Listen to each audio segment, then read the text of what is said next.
येत्या 18 जानेवारी म्हणजेच रविवारी आहे पौष अमावास्या. या अमावास्येला मौनी अमावास्या असे देखील म्हटले जाते. या दिवशी सूर्य आणि चंद्र दोन्ही मकर राशीत असतात. त्यामुळे या दिवशी स्नान, दान, जप, तप आणि पितरांचे तर्पण करणे खूप शुभ मानले जाते. मौनी अमावास्येच्या दिवशी ब्रह्ममुहूर्तावर पवित्र नद्यांमध्ये स्नान करणे विशेष महत्त्वाचे. यामुळे पुण्य मिळते आणि आयुष्यात सुख समृद्धी येते. मौनी अमावास्येच्या दिवशी गंगाजल अमृतासारखे होते असे मानले जाते. या दिवशी गंगेत स्नान केल्याने अक्षय फळ मिळते. मौनी म्हणजे मौन धारण करणारा. धार्मिक मान्यतानुसार या दिवशी मौन पाळून स्नान, जप, ध्यान आणि दान केल्याने मन शुद्ध होते आणि आध्यात्मिक शांती मिळते. मौनी अमावास्येला भगवान विष्णू आणि शिवपूजन केल्याने विशेष पुण्य प्राप्त होते असे धर्मग्रंथात सांगितले आहे. या दिवशी गरजू लोकांना अन्न, वस्त्र, धान्य आणि धन दान केल्याने लक्ष्मी कृपा होते असे म्हटले जाते.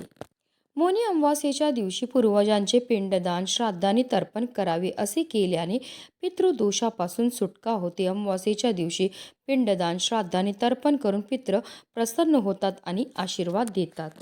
असे मानले जाते की अमावास्या हा दिवस आहे जेव्हा पूर्वज आपल्या वंशजांना भेटण्यासाठी पृथ्वीवर येतात. अशा स्थितीत या दिवशी उपवास केला पाहिजे. तसेच आपल्या पूर्वजांच्या नावाने दान, धर्म आणि अन्नदान केले पाहिजे. असं केल्यामुळे आपले पितृ आपल्यावर प्रसन्न होतात. तसेच अमावास्येच्या दिवशी पिंपळाच्या झाडाला जल अर्पण करणे आणि संध्याकाळी दिवा लावल्याने पूर्वजांच्या आत्म्याला शांती मिळते. या दिवशी सूर्य आणि चंद्राचा संयोग खूप फायदेशीर मानला जातो. या दिवशी सर्वार्थ सिद्धी योग देखील तयार होत आहे. मौन व्रत आणि ध्यान केल्याने आत्म्यांना शांती मिळते. या दिवशी स्नान, दान आणि पूजा करण्याबरोबरच पूर्वजांच्या आत्म्याच्या शांती आणि पितृदोषापासून मुक्ती मिळवण्यासाठी काही प्रभावी उपाय आणि सेवा देखील केल्या जातात. आणि म्हणूनच मौनी अमावास्येच्या दिवशी तुम्ही काही नाही केलं तरीही चालेल, पण सकाळीच घरात आणा. या झाडाचं फक्त एक पान, हे पान आपल्या घरी आणल्यामुळे आपल्या जीवनामध्ये असणारा कोणताही शत्रू नष्ट होईल. 7 पिढ्यांचं दारिद्र्य नष्ट होऊन आपल्या संपूर्ण कुटुंबाची भरभरून अशी प्रगती होणार आहे. तर त्या कोणत्या झाडाचं पान आणायचं आहे, कोणत्या वेळेत आणायचं, त्याबद्दल सविस्तर आणि महत्त्वाची अशी माहिती मी तुम्हाला या व्हिडिओमध्ये देणार आहे. तर व्हिडिओ पूर्ण पहा. आणि जर तुम्ही माझ्या चॅनलवर नवीन असतील तर चॅनलला सबस्क्राईब करा आणि शेजारी बेल आयकॉन सुद्धा प्रेस करा, जेणेकरून तुम्हाला माझ्या नवनवीन व्हिडिओचं नोटिफिकेशन हे मिळत राहील.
आता हा उपाय आपल्याला कधी करायचा तर हा उपाय आपल्याला मौनी अमावस्येच्या दिवशी सकाळीच करायचा आहे. जास्तीत जास्त तुम्ही दुपारी 12 वाजेपर्यंत हा उपाय जो आहे तो करू शकता. त्यानंतर तुम्हाला हा उपाय जो आहे तो करता येणार नाही. तंत्रक्रियांमध्ये विविध झाड आणि रोपट्यांचा उपयोग केला जातो. असंच एक झाड आहे रुईचं. हे झाड महादेवांना अत्यंत प्रिय आहे. महादेवांच्या पूजेमध्ये या झाडाची पानं अर्पण करणं शुभ मानलं जातं. शास्त्रानुसार महादेव प्रत्येक वाईट गोष्ट नष्ट करणारे तसेच तंत्रसाधनेचे जनक आहेत. याच कारणामुळे तंत्रशास्त्रात या झाडाला विशेष महत्त्व दिले आहे. ज्या घरासमोर रुईचं झाड असते तिथे कायम सुख समृद्धी राहते तसेच सर्व नकारात्मक ऊर्जा नष्ट होते. शास्त्रानुसार रुईचे फूल शिवलिंगावर चढवल्याने आपल्या साऱ्या मनोकामना पूर्ण होतात. अक्षय पुण्याची प्राप्ती होते. रुईचे झाड मुख्य दरवाजासमोर किंवा घरासमोर असणं खूप शुभ मानलं जातं. विद्वान सांगतात की रुईच्या जुन्या झाडाच्या मुळाशी श्री गणेशाची प्रतिमा निर्माण होते आणि ती चमत्कारिक लाभ देणारी प्रतिमा असते. ज्योतिषशास्त्रानुसार ज्या घरासमोर रुईचं झाड असतं त्या घरावर कधीही नकारात्मक शक्तींचा प्रभाव होत नाही. त्या घरावर कधीही जादू टोणे मंत्रतंत्र यांचा वाईट प्रभाव पडत नाही. अशा लोकांवर महालक्ष्मीची विशेष कृपा असते. आणि म्हणूनच आपल्याला पांढऱ्या रुईचं एक पान आपल्या घरी घेऊन यायचं आहे सकाळीच आणि त्यानंतर या पानाला स्वच्छ धुवून आणि पुसून घ्यायचं. त्यानंतर या पानाला आपल्याला वाटून घ्यायचं. आता तुम्ही खलबत्त्यात कुटून वाटू शकतात की अगदी तुम्ही मिक्सरमध्ये वाटलं तरीही चालणार आहे. आता आपल्याला एक मातीची पंती घ्यायची. त्या मातीच्या पंतीमध्ये ह्या रुईच्या पानाची पेस्ट आपल्याला टाकायची. तसेच थोडंसं शुद्ध गाईचं तूप टाकायचं. या मिश्रणाला आपल्याला एकत्रित करून घ्यायचं. आता आपल्याला या दिव्यामध्ये फुलवात टाकायची. 2 फुलवाती घ्या, त्यांना एकत्र करून एक फुलवात बनवून घ्या आणि अशी ही फुलवात आपल्याला या दिव्यामध्ये टाकायची. आता एक प्लेट घ्या. प्लेटवर आपल्याला मुठभर तांदूळ हे ठेवून घ्यायचे आहेत. आता या तांदळावर आपल्याला हा दिवा जो आहे तो प्रज्वलित करून ठेवायचा. आता ही प्लेट उचलून आपल्याला आपल्या देवघरामध्ये असणाऱ्या आपल्या देवांसमोर ठेवायची आहे.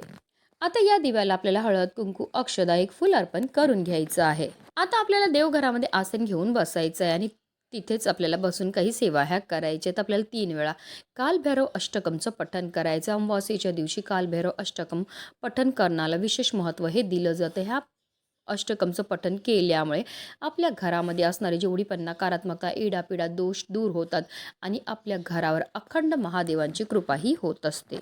त्याचबरोबर आपल्याला माता लक्ष्मी श्रीहरी विष्णू आणि आपल्या कुलदेवीचं स्मरण सुद्धा करायचं आहे. दोन्ही हात जोडून आपल्याला प्रार्थना करायची. आपल्या जीवनामध्ये असणारे जेवढी पण संकट आहेत वेदना आहेत दोष आहेत दारिद्र्य आहे ते दूर झालं पाहिजे आणि आपल्या संपूर्ण कुटुंबाची भरभरून अशी प्रगती झाली पाहिजे अशी आपल्याला मनोभावी प्रार्थनाही करायची. आता हा दिवा आपण सकाळी लावणार तर संध्याकाळपर्यंत हा दिवा जो आहे तो शांत होऊन जाईल. आता संध्याकाळी म्हणजे 6 वाजल्यानंतर जेव्हा आपण देवपूजा करणार आहे तेव्हा हा दिवा आपल्याला तिकडनं उचलून घ्यायचा आहे. आता या मातीच्या पंतीमध्ये असणाऱ्या ज्या वाती आहेत त्या तशाच ठेवायच्या. त्यामध्ये आपल्याला 2 ते 3 वड्या भीमसेनी कापूरच्या टाकायच्यात, 1 लवंग टाकायची, 1 हिरवी वेलची टाकायची आहे आणि देवघरामध्ये प्रज्वलित असलेल्या दिव्याच्या मदतीने आपल्याला या मातीच्या पंतीमध्ये जो आपण कापूर टाकला आहे तो प्रज्वलित करून घ्यायचा आहे आणि त्यानंतर ह्याचा जो धूर आहे तो आपल्या संपूर्ण घरामध्ये आपल्याला श्री स्वामी समर्थ किंवा श्री गुरुदेव दत्त या प्रभावी मंत्राचा जप करत फिरवायचा आहे. जेव्हा आपण कापूरसोबत या वस्तू जाळतो त्याचबरोबर मंत्राचा जप करतो त्यामुळे आपल्या घरामध्ये असणारी जेवढी पण नकारात्मकता इडापिडा ग्रहदोष वास्तुदोष पितृदोष दूर होतो पण आपल्या घरामध्ये असणारी जी अलक्ष्मी आहे ती घरातनं काढता पाय करून निघून जाते आणि ज्या घरामध्ये कोणत्याही प्रकारचे दोष नसतात त्याच घरामध्ये माता लक्ष्मीचं आगमन हे होत असतं. त्याचबरोबर अमावास्येच्या दिवशी आपल्याला आवर्जून बजरंगबलीच्या मंदिरामध्ये जायचे. जाताना आपल्याला 11 रुईच्या पानांची माळा तयार करून घ्यायची आहे. त्याचबरोबर एक नारळ, एक दिवा, तसेच शेंदूर, काळे उडीद या सर्व लाल फुलं, लाल मिठाई या सर्व वस्तू घेऊन आपल्याला बजरंगबलीच्या मंदिरामध्ये जायचं आहे. कारण बजरंगबली हे महादेवांचे 11वे रुद्र अवतार आहेत आणि जेव्हा अशी 11 रुईच्या पानांची माळा आपण मारुतीरायांना घालतो तर त्यामुळे ते आपल्या सर्व इच्छा मनोकामना पूर्ण करतात. बजरंगबलींना आपल्याला लाल फुलं, शेंदूर, नारळ अर्पण करून घ्यायचं आहे आणि त्यानंतर आपल्याला मंदिरामध्ये बसूनच 1 वेळा हनुमान चालिसाचं पठण करायचं. तसेच रामस्तुतीसुद्धा आवर्जून करायचं आहे कारण बजरंगबली हे राम भक्त आहेत. हे दोन्हीही अतिशय प्रभावी उपाय आहेत. हे उपाय केल्यामुळे आपल्या जीवनामध्ये असणारी जेवढी पण नकारात्मकता इडापिडा दोष दारिद्र्य दूर होऊन आपल्या संपूर्ण कुटुंबाची भरभरून अशी प्रगती होणार आहे. म्हणूनच व्हिडिओ जास्तीत जास्त लोकांपर्यंत शेअर करा. श्री स्वामी समर्थ.